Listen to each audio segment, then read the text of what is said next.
கும்பல தான் நமக்கு வாழ்க்கையினுடைய சிறந்த பகுதி. அதை விட்டுறாத. என்ன இதுக்கு மேலே வாழ்க்கையில் ஒன்று இல்லைன்னு கற்பிக்கப்பட்ட ஒரு கூட்டம் அப்படித்தான் சிந்திக்கும். அந்த கொள்கை இந்த நாட்டை ரொம்ப கேவலமான நாடாக ஆக்கி விட்டது. கடவுளை எடுத்து விட்ட நாடு ஒரு நல்ல நாடாக அமைய முடியாது. யூதர்களையும் அழிக்க முடியாது, பிராமணர்களையும் அழிக்க முடியாது. சைவம், வைணவம், குலதெய்வ வழிபாடு எல்லாம் இருக்கு. இங்கே ஆடு வெட்டுறது, மாடு வெட்டுறது, சுருட்டு வைக்கிறது, கல் குடிக்கிறது, சாமிக்கு எல்லாம் இருக்கு. வேதம் உயர்ந்தது, அது சமக்கிருதத்தால் ஆனது. அது வழி வழியாக நம்முடைய ரத்தத்தில் கலந்து நிற்கிறது. அவர்களுடைய நாகரிகம், அடையாளம் எல்லாமே வேதம் தான். இவன் தமிழை வைத்துக் கொள்ளட்டும். ஆடு வெட்டுகின்ற பழக்கத்தையும் குலதெய்வத்துக்கு சுருட்டு கொடுக்குற பழக்கத்தையும் வைத்துக் கொள்ளட்டும். அப்புறம் பெருந்தெய்வ வழிபாட்டையும் வைத்துக் கொள்ளும். இது இவன் போக்குப்படி இருக்கட்டும். நீங்கள் உங்கள் போக்குப்படி இருங்கள். அதை வேத மதம் என்று சொல்லுங்கள். தமிழ்நாட்டு இந்தியாவுக்குள் நடந்தால் இந்தியா முழுவதும் ஏற்றுக்கொண்டு விட்டது. இந்தியாவை உருவாக்கிய நாகரிகம் ரெண்டு.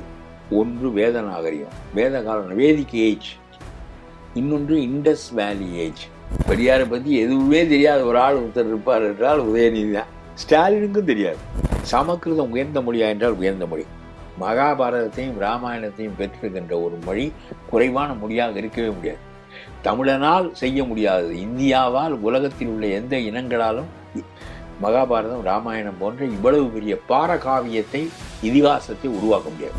உதயநிதியையும் பேசுவார், உதயநிதி மகன் இன்பநிதியையும் பேசுவார். அவரை இளம்பெரியார் என்று சொல்வது பெரியாரை நகைப்புக்குரியவராக ஆக்குகிறோமே என்று அவருக்கு யோசனை இல்லை.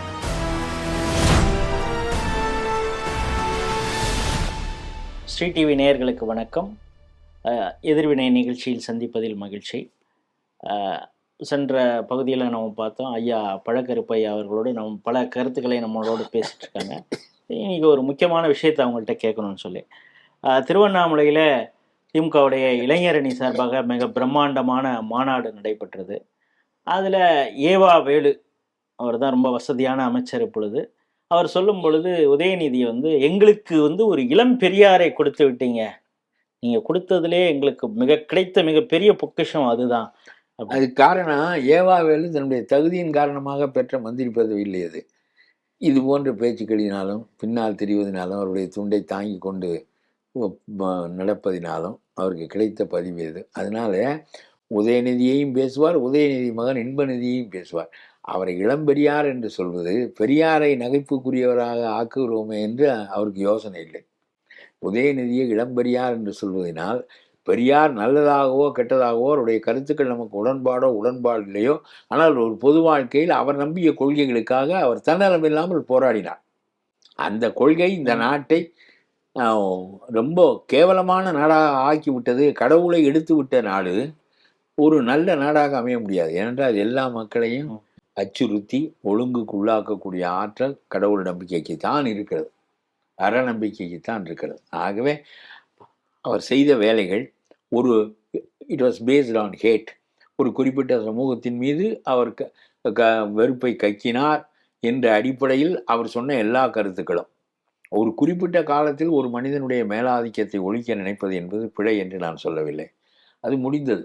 இப்பொழுது அவர்களெல்லாம் உன்னை விட்டு அமெரிக்காவுக்கு போய் அக்ரஹாரம் வைத்து விட்டார்கள். இப்பொழுது உன்னோடு அவர்கள் எனக்கு ஒதுக்கீடு தா என்று கேட்கவில்லை, என்ன எனக்கு சலுகைகள் தா என்று கேட்கவில்லை. போராடி அதற்கு மேலே நின்று அதற்கு மேலான அறிவை பெற்று சுந்தர் பிச்சை மாதிரி போய் கூகுள் நிறுவனத்தின் தலையாய இடங்களை அமைத்து துணை ஜனாதிபதி பதவிக்கு போட்டியிடுகின்ற அளவுக்கு, ஆகவே திறமையும் ஒரு வாழ்க்கை போக்கு சரியாகவும் உள்ளவர்கள் யூதர்களையும் அழிக்க முடியாது, பிராமணர்களையும் அழிக்க முடியாது நான் சொல்கிறேன். அதனால் நான் என்ன சொல்கிறேன்னா, அது முடிஞ்சிச்சு. அந்த ஆதிக்கம் இப்பொழுது இல்லை, முன்பு இருந்துச்சு. அப்புறம் இப்பொழுது நான் என்ன இதற்கு ஒரு கருத்து வைத்திருக்கிறேன், அது உங்களிடம் தான் முதலாக சொல்ல போகிறேன். நான் சொல்லுகிறேன், இந்து சமய அறநிலையத்துறை என்று வைத்துக்கொண்டு நீ இந்துத்துவாவை திட்டுகிறாய், மோடியை திட்டுகிறாய், சங்கராச்சாரியரை திட்டுகிறாய். இந்து என்ற சொல்லே இந்தியா முழுவதையும் உள்ளடக்கிய சமயம் என்பது. தமிழனுக்கு தனிச்சமயம் உண்டு, தனி மெய்யியல் நூல் உண்டு, அது சிவஞான போதம். சைவம், வைணவம், குலதெய்வ வழிபாடு எல்லாம் இருக்கு. இங்கே ஆடு வெட்டுறது, மாடு வெட்டுறது, சுருட்டு வைக்கிறது, கல் குடிக்கிறது, சாமிக்கு எல்லாம் இருக்கு. இந்த போக்கு ஒன்று, வேத மத போக்கு ஒன்று.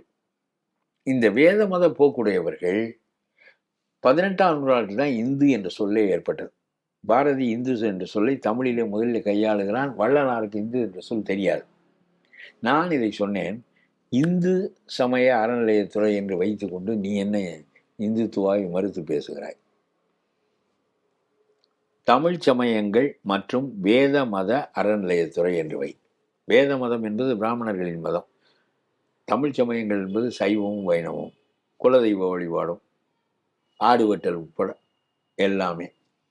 இந்த 2 பேருக்காகவும் உள்ள துறை தான். இஸ்லாம் வேறு, கிறிஸ்துவம் வேறு. ஆகவே தமிழ் சமயங்கள் மற்றும் வேத மத அறநிலையத்துறை என்று அவர்களுமே தங்களுடைய மதத்தை பிரித்து கொள்வது நல்லது. இவனோடு சேர்ந்து முட்டி கொண்டிருப்பதை விட வேதம் உயர்ந்தது. அது சமஸ்கிருதத்தால் ஆனது. அது வழி வழியாக நம்முடைய ரத்தத்தில் கலந்து நிற்கிறது. அவர்களுடைய நாகரிகம், அடையாளம் எல்லாமே வேதம்தான். வேதத்தை பாரதி திரும்ப திரும்ப பேசுகிறான்.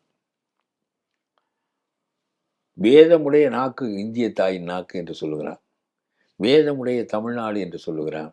ஆக இது சேரன் செங்குட்டுவன் காலத்தில் மாடலமறை, நான் அதை ரொம்ப யோசித்து சொல்லுகிறேன். மாடலமறையோன் மதுரையில் அக்ரகாரமாக வாழ்கின்ற முறைதான் அப்பொழுது இருந்திருக்கிறது. அந்த சேரிகளின் வழியாக பார்ப்பன சேரி என்று அதை சொல்லுகிறார். அதன் வழியாக கோவலன் போகிறான். வேதம் ஓதுகிற சத்தம் கேட்டுக்கொண்டே இருக்கிறது. அங்கே கோழி கிடையாது, நாய் கிடையாது, எதுவும் கிடையாது அந்த தெருகளில். இதெல்லாம் சிலப்பதிகாரத்தில் சொல்லப்பட்டிருக்கிறது. சரி, அவர்கள் மதிக்கப்பட்டார்கள். கண்ணகி மதுரையை எரிக்கின்ற போது யாரையெல்லாம் தவிர்க்க வேண்டும் என்று தெய்வம் ஆணை கேட்கிறது. சரி, நீ எரிக்க சொல்லிவிட்டா நான் எரிக்கிறேன், எல்லாரையும் எரித்து விடவா, உனக்கு விலக்கு இருக்கிறதா என்று கேட்கிறது. பார்ப்பார், பசு, பத்தினி, பெண்டிர், சிறார், முதியோர் நீங்களாக எல்லாரையும் எரியுங்கிறார். நெறியற்றவர்களெல்லாம் எரித்து விடு என்கிறார். ஏவல் கேட்கிறது தெய்வம். மனிதர்கள் ஆணையிடவும் தெய்வல் ஏவல் கேட்கவுமான நிலை இருந்தால் அந்த பெண் வாழ்ந்த வாழ்வு எவ்வளவு சிறந்ததாக இருக்கும். சரி, இப்படி காலங்காலமாக பார்ப்பார் என்பவர்கள் தமிழ்நாட்டில் போற்றப்பட்டிருக்கிறார்கள். ஒரு மாடலமறையோன் செங்குட்டுவனிடம் போய், நீ இந்த போருக்கு முந்தி நிற்கிறாயே, உன்னை போல் போரிட்டு மடிந்த மன்னர்கள் கடல் மணலிலும் பலராவர், ஒரு பயனும் இல்லை, மனித ரத்தம் சிந்தப்பட்டதுதான் பலன் என்று யோசனை சொல்லுகிறான். மாடல மறையோன் வேதியன். அவன் சொன்ன யோசனையை கேட்டு செங்குட்டுவன் போரை விட்டு விடுகிறான்.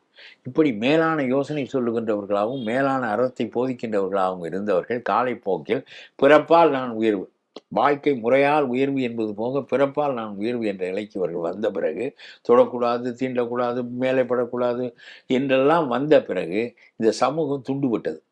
தமிழ் சமூகத்துக்கிடையே போதிக்கின்ற சமூகமாக வாழ்ந்த மாடல மறையோனைப் போல வேதியர்களை பெற்றிருந்த சமூகம் பிறகு பிறப்பு அடிப்படையில் உயர்வு இது யூதனும் செஞ்சான். ஆகவே இந்த சண்டை நடந்து முடிந்து பெரியாருடைய காலத்தோடு போகட்டும். என்னுடைய கருத்து, இப்பொழுது பிராமணாளில் ஹோட்டல் வைத்திருக்கவில்லை. அவன் எந்த தீங்கும் செய்வதில்லை. என் மீது படாதே என்று அவன் சொல்வதில்லை. எனக்கு ஒதுக்கீடு வேண்டும் என்று அவன் கேட்பதில்லை. அவன் ஒதுங்கி போய் எங்கேயாவது ஒரு இடத்துல நம்முடைய அறிவு மதிக்கப்படுகின்ற இடத்திற்கு போய் நாம் வாழ்ந்து கொள்ளலாம் என்று அவன் முடிவுக்கு வந்து விட்டான். ஆகவே இனிமேல் நீ உன்னை ஒழிக்க வேண்டும் என்கின்ற பேச்சுக்களுக்கெல்லாம் சேர்ந்து வாழ வேண்டிய கட்டம் எப்படி இருக்க வேண்டும் என்று நான், நீ இந்து மதம் என்று சொல்லாதே. இந்து மதம் சொல்லுவான், அப்புறம் இந்து மதத்தில் மேலானவனா நீ தான் இருக்க விரும்புவேன், சமஸ்கிருதம் தான் இருக்க விரும்பும். இந்த சண்டை தொடர்ந்து கொண்டே இருக்கும்.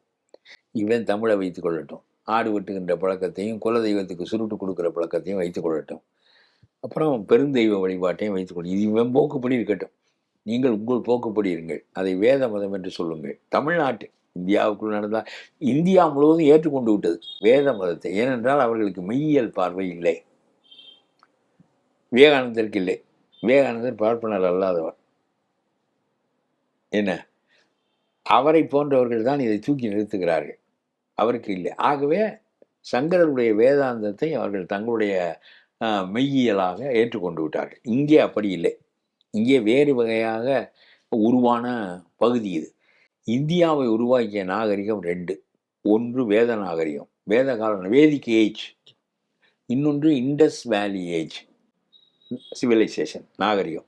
ஆகவே அதற்கு நிகரான ஒரு மொழி இருக்கிறது, அதற்கு நிகரான ஒரு மக்கள் இருக்கிறார்கள், அதற்கு நிகரான ஒரு நாகரிகம் இருக்கிறது, எல்லாமே இருக்கிறது. அதற்கு நிகரான பாணினி போன்ற ஒரு தொல்காப்பியன் இருக்கிறான், அங்கே மெய்யியல் அறிஞனுக்கு நிகரான வள்ளுவன் இருக்கிறான் என்கின்ற போது இவர்கள் மறுபடியும் முண்டிக்கொண்டே இருப்பார்கள். முண்டுவது இயல்பானது.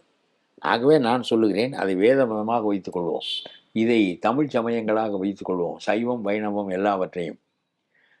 நம்முடைய துறையை தமிழ் சமயங்கள் வேத மத அறநிலையத்துறை என்று வைத்துக்கொள்வோம். இந்த சண்டைகள் ஓயட்டும். அவரவர் தகுதிக்கேற்ற வாழ்க்கை முறைக்கேற்ற இடங்களை அவரவர் பெறட்டும். சும்மா பிறப்பினாலேயே எடுத்தவுடன் திட்டுவது பேசுவது என்பதெல்லாம் அதுக்கு அடுத்த கட்டத்தை நோக்கி நம்முடைய நாடு நகருவதற்கு எனக்கு தெரிந்த வழிமுறை இதுதான்.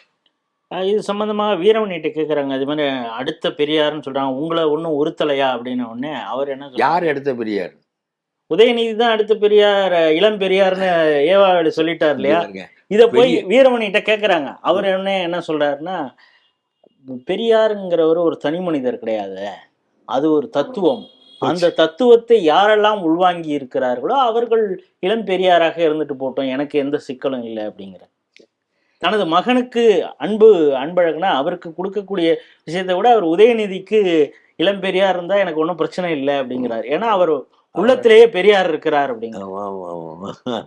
பெரியாரை பத்தி எதுவுமே தெரியாத ஒரு ஆள் ஒருத்தர் இருப்பார் என்றால் உதயநிதி தான். ஸ்டாலினுக்கும் தெரியாது, கருணாநிதிக்கு தெரியும், அவரோடு சேர்ந்து பழகியவர். ஆகவே அவர்களுடைய காலத்தின் தேவை வேறு, இன்றைய காலத்தின் தேவை வேறு. உங்களுக்கு சொல்லுகிறேன், அன்றைக்கு சின்ன சின்ன உராய்வுகளுக்கான காரணங்கள் இருந்தன. நீ என்ன மேல் என்று கருதுகிறாய், நான் என்ன கீழ் என்று கருதுகிறேன் என்பது சண்டைக்கான அடிப்படை. என்ன, அவர்கள் நீதிபதிகளாக இருந்தார்கள், ஆட்சியாளர்களாக இருந்தார்கள், அரசாங்கத்தை வெள்ளைக்காரனுக்கு அறிவு சொல்கிறவர்களாக இருந்தார்கள், அதிகாரம் பூரா அவர்கள். மயிலாப்பூர் கிளீக் என்பது அவர்கள் தானே. அதுக்கு எதிராக புறப்பட்டது தானே ஜஸ்டிஸ் கட்சியே. மயிலாப்பூரில் இருந்த சில பிராமணர்கள் வெள்ளைக்கார அரசாங்கத்தை தங்களுடைய கையில் வைத்துக்கொண்டு நடத்தினார்கள். அவர்களுக்கு எதிராக தோன்றியதான் ஜஸ்டிஸ் கட்சி. ஆகவே அவையெல்லாம் முடிந்து விட்டன. இனிமேல் நான் என்ன சொல்கிறேன் என்றால், சமஸ்கிருதம் உயர்ந்த மொழியா என்றால் உயர்ந்த மொழி. மகாபாரதத்தையும் ராமாயணத்தையும் பெற்றிருக்கின்ற ஒரு மொழி குறைவான மொழியாக இருக்கவே முடியாது. தமிழனால் செய்ய முடியாதது இந்தியாவால் உலகத்தில் உள்ள எந்த இனங்களாலும் மகாபாரதம் ராமாயணம் போன்ற இவ்வளவு பெரிய பாரகாவியத்தை, இதிகாசத்தை உருவாக்க முடியாது.